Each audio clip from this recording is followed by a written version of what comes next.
Record till right now.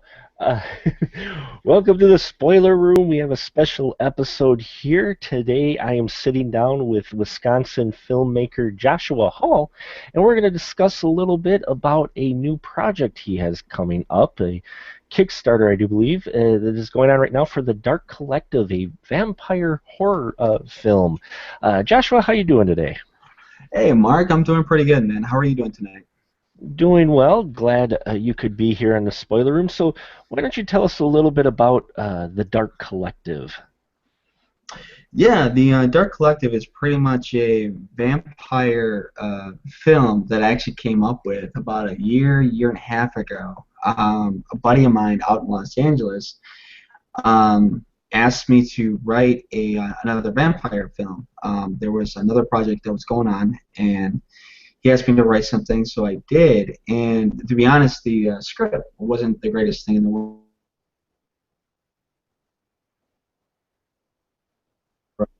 Pretty much cops versus vampires. It's my take of like Lost Boys beats Lethal Weapon because I'm a big '80s guru. And just recently, I was prepping to rewrite a drama that I actually optioned out of Canada this past year. And our director was asking about script coverage, and I was thinking, oh, okay, well if I do script coverage or get script coverage for it, I may have to rewrite it. So I was prepping to rewrite this drama, and then I had a meeting with my director, probably maybe in the midst of January, this past January, and he said, no, you don't have to rewrite it, man. It's fine the way it is. Let's just get some money. I'm like, okay. So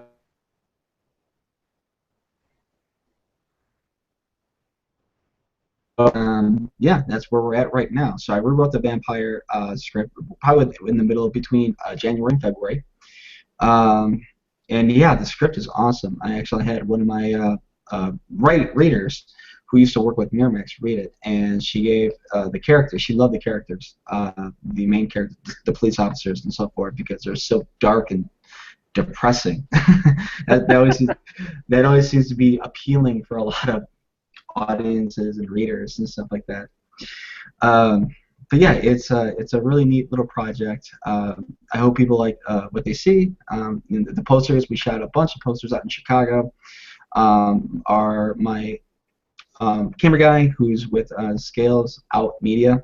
His name is Herb, fantastic cinematographer out of the Midwest in Chicago. You can't get any better than him. And yeah, we have a nice, good little cast of characters as well. Great. Now, when you were writing this, you said you were asked to write it. And so, did you have any particular actors or actresses in mind, or did you just write the script with just ran with the characters, and now it's you were able to find people who fit those characters? No, when I usually write something, I no, I usually just write a character that I find interesting. So I really don't have, especially if you're talking about like Hollywood actors or an A-list actor, I really don't have anybody in particular in mind. That usually comes after my particular scripts are done. But I do make most of my scripts pretty grounded, which means is that almost anybody can do them, unless there is a either like an age or a nationality gap on it. Other than that, I mean, it's pretty flexible. Anybody can come in and do this particular role, especially if they're a good actor. So if there's somebody that can do, horror, action horror, or comedy or drama, it's obviously very adaptable. Yeah, so usually that comes afterwards. But yeah, there was a few actors I had mine after the stuff was Mm-hmm. done. I just asked because I know there are a few people who write for possibly specific actors. So, but that's good that you had left it kind of open to whoever might fit the bill with it. So, with your vampires, they don't sparkle, do they? No, sir. Vampires don't sparkle. They have fangs and they know how to use them. And so this is very old school vampire.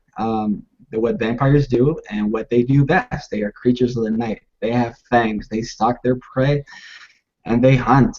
To steal a quote from one of my favorite vampire movies, you know who you are. You know who we are. We must feed, but you live forever. and Yeah. that's what they are. Yeah. So yeah, there's no sparkly vampires, and there's no emo vampires that sit at a high school desk or anything like that.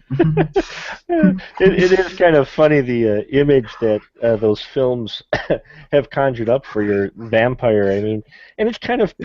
it's kind of progressed over the years, though. I mean, we had a little bit with that with Anne Rice, though hers I think were at least more vampire-ish.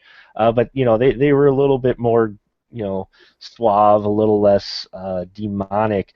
Any chance in Mm. your film you're going to have any, say, Fright Night vampires?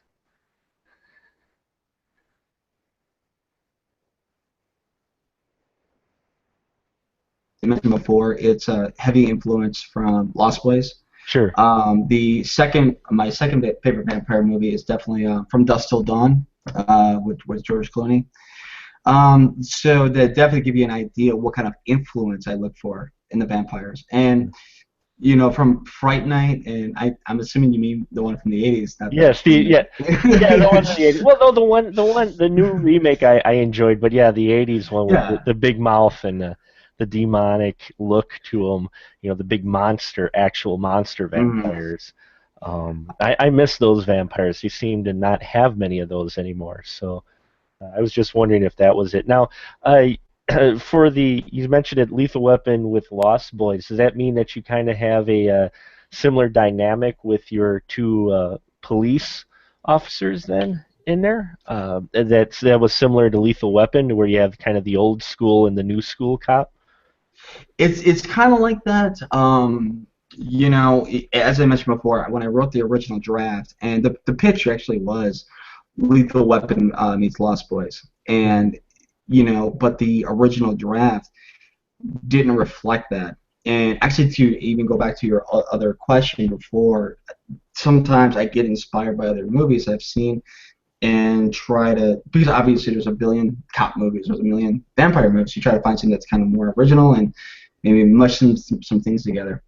But it didn't reflect that, and a handful of readers, the original draft,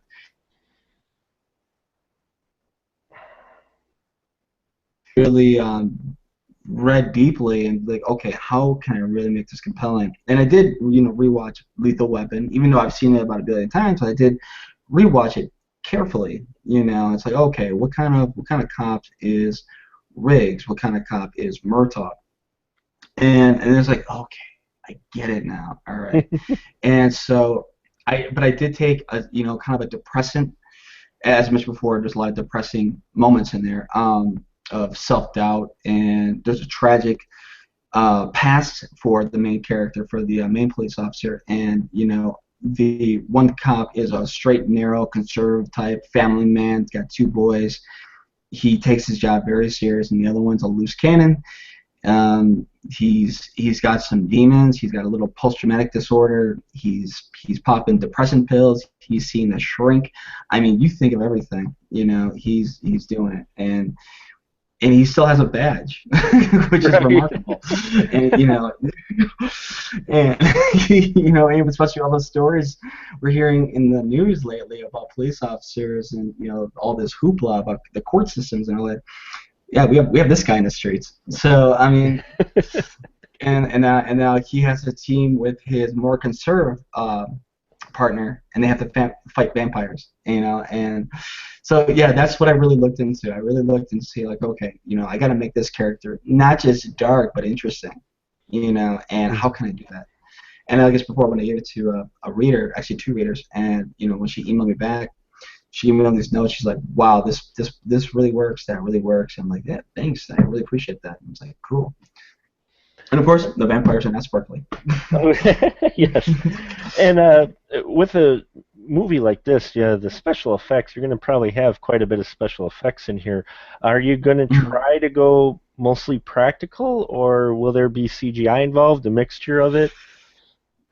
No, if I have my feathers, then definitely I'm very collaborative. Sure. I'm Hmm. definitely open to suggestions to how we would shoot this, how would we do that. But I'm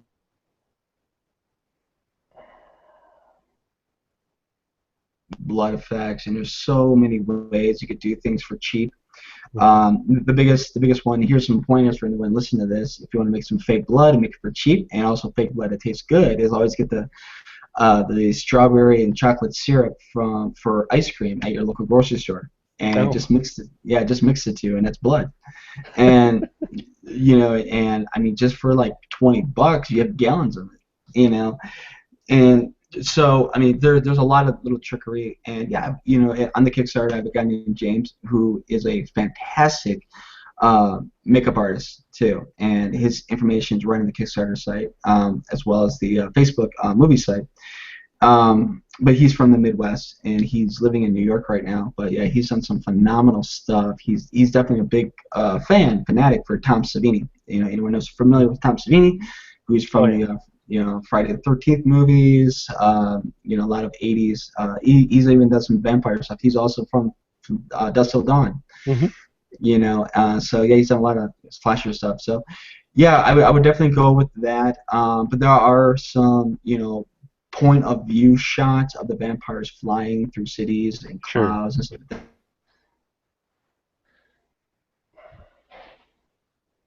that. Okay.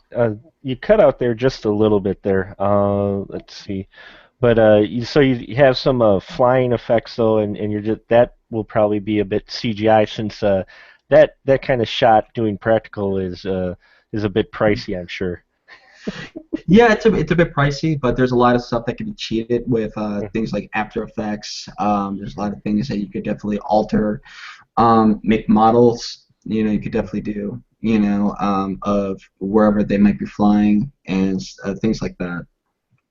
And if nothing else, get yourself a drone and slap a little camera on it, right? You could. You could. I mean, yeah, get a remote control airplane.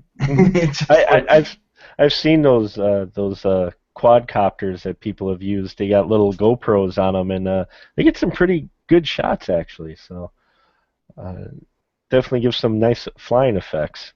Yeah, they definitely work. So with this now, you said you're doing it on a Kickstarter. How long is the Kickstarter going for yet? And why don't you give us just a little information about that, about any of the perks for the Kickstarter, in case anyone's looking to invest? Yeah, absolutely. The perks you could definitely get. There's if you do like the $5, the $10 to $15. You get a personal thank you from me in different ways. I could Skype with you. I can call you. We can handshake. There's definitely T-shirts. You can definitely get a digital copy of the script. You could definitely sit on in production meetings via person or Skype. You can definitely get a hard copy of the script, which is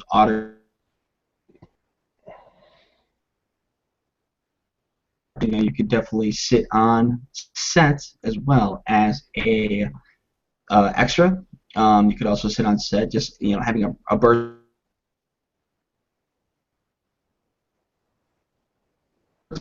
Come on board, depending on how much you do, and then if it's enough money, yeah, we can even come on and we'll give you some lines. So just a few things. T-shirts too. So yeah, we can make you an honorary police officer, or something like that, or maybe a teenager at the mall. Get to be bit, right? Become a victim, right? Hey, if you bid enough money and I get an email on that, sure. Whatever role you like. You want to be bit and torn to pieces? Sure, we'll do that for you. We'll do that for no problem. Yeah, just come on the set. We'll tear you apart. Exactly. I will personally cover you in blood, and I guess before I'll get the blood, I will get the blood effects. Me and James will doll you up, and yeah, it'd be great. Awesome. Now, with this as well, now you've got experience. This isn't your first rodeo as far as making films. You've also done some shorts, correct? Yeah. I just wrapped a short film this past October.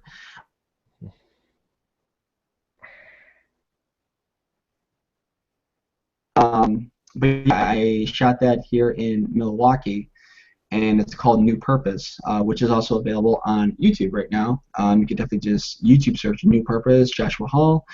That should come up for you. It's also available on the Facebook movie site, which is facebook.com/The Collective. or excuse me, the Dark Collective, and a lot of that stuff is available right on there as well. But yeah, I shot that this past October. It was a movie idea I had in mind. Totally non-horror related. It's more of a drama about a fallen pop star who's trying to get his career going again, and he's just pretty much being dumped on because he's got some demons and some drug problems, and he meets a lovely lady that tries to turn around his life, and which is Lillian. Now you're making the film in Wisconsin. You are from Wisconsin, Mhm. but you also are out in LA too, correct? Or out in Right California, or now, are you all based in, yeah, right or now are you all I'm based in the actually. Midwest? Yeah. Yeah, right now I'm in Milwaukee at this very moment. But Okay. I do go back and forth to LA here and there, especially when my finances allow me to. But this is going to be shot. But Now, is this film going to be shot completely in the Midwest, in Illinois, Wisconsin area, or are you going to possibly do some shooting out in LA as well? no, I think for the budget that we're going for, it'll definitely be a Midwest film. Hmm. Yeah, definitely. Like my cinematographer Herb is in Illinois. He's 1 hour out of Chicago. He's in Elgin, Illinois. Hmm.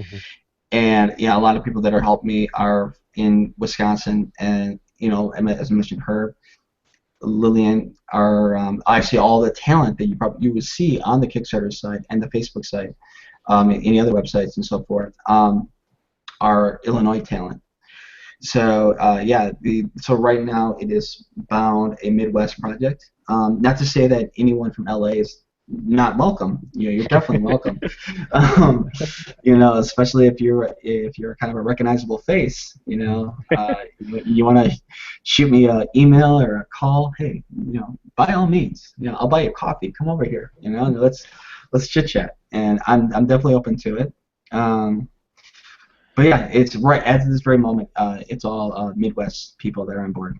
Awesome. Well, I just asked because I'm always a big Midwest indie horror fan myself, so Mm. especially from the Midwest, and so it's always good to see it being made in this area that is probably furthest from Hollywood and New York, or anything like that. I don't think a lot of people realize the filmmaking community that is actually here in the Midwest.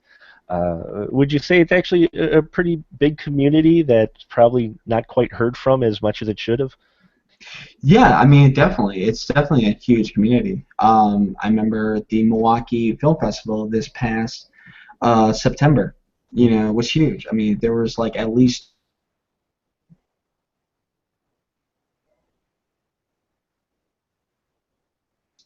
And something that we were talking about before we went on the air is the fact that people in the Midwest, if you want to make a movie, whether it's a feature or a short, are very, very helpful. Whether it's locations, camera crews, talent, whatever you might need, even makeup, as I was talking about before. People are very open to it, and not to say that people in the coast or New York are not helpful. I do deal with a handful of people out the coast, of course, because I've lived there for a couple of years, but um, I think in the Midwest, it's I guess to be perfectly honest, it's not so much money talk. Hmm. It's just like, yeah, let's do it, man. It's like it's no different than wanting to get out there and shoot a couple of baskets or with your friends. It's like let's go do it. This is something that we want to do. We're gonna go do it. We're not gonna play political games. We're not gonna talk money. What do we have to do? Right. And then the only thing that I do is okay, now we're gonna do it. Let's do it good. Oh yeah. Let's make sure it looks really, yeah, you So know, it's always the important part, and everyone out there, yeah, you can help make it look good by going to their Kickstarter. I'll put a link in the description of this video as well as in the podcast as well. We'll put a link for your uh, Kickstarter, or can they just search for it as the Dark Collective on Kickstarter, or how can they yeah, find it? yeah, absolutely. You can if you're a Kickstarter guru, or if you're someone like me that gets the Kickstarter emails. Sometimes Kickstarter will email you random stuff. Yeah, just search the Dark Collective on Kickstarter. It should populate. Um, But as I mentioned before, there's also Facebook.com/The Dark Collective. Everything's on there. Pictures, the Kickstarter link, everything's on the wall. Everything's there at your disposal. My personal IMDb is there. Email is there. If you want to hit me up on Facebook itself, hit me up. I'm definitely always open to stuff like that. Yeah, but it's all available right there. Otherwise, yeah, you're with your links as well below this podcast. Awesome. Well, I think we're going to wrap it up here. Joshua, I appreciate you coming on and telling us about your project. I'm excited about it, and any Midwest filmmakers out there, head over to the Facebook page, contact Joshua if you're looking to possibly get into the film business. He may just have you, especially if you're free, right? Yeah, definitely. Yes. Free as in time, and free as in, yeah, I'll get you a bottle of water. But yeah, no, definitely. Like I said, I'm always open. If you just want to chit chat, film, or if you want to be part of the project in some fashion, yeah, hit me up. I'm always open to stuff like that. Fantastic. Well, thanks a lot, Josh, for sharing your information, and I hope everyone looks into The Dark Collective, what looks to be a very interesting vampire film, to be sure. Awesome, Mark. Well, thank you so much for having me. You bet.